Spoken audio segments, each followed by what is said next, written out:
Hello guys, আসসালামু আলাইকুম। আবারও নতুন একটা ভিডিও চলে আসলাম।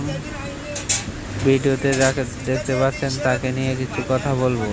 তিনি আসলে বরিশাল থেকে এসেছেন পপুলার ডায়াগনস্টিক সেন্টারে ডাক্তার দেখানোর জন্য। কিন্তু তিনি যখন চা খাইতে আসে তখন তার পকেট থেকে পকেটমারেরা 2000 টাকা নিয়ে যায়। তিনি আসলে একজন অসুস্থ মানুষ,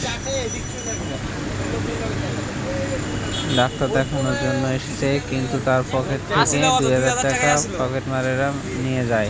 তিনি মূলত একজন গরিব মানুষ।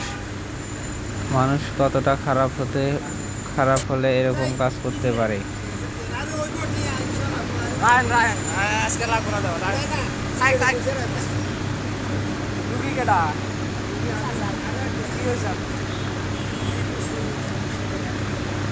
তারপরও চোরকে ধরার জন্য অনেক চেষ্টা করা হলো।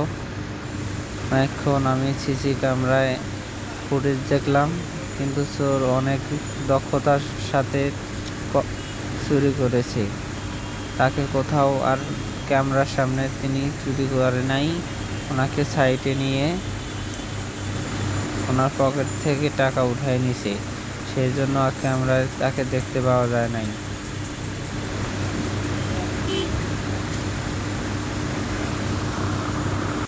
ভিডিওটি ভালো লাগলে অবশ্যই লাইক কমেন্ট করে যাবেন এবং পেজটি ফলো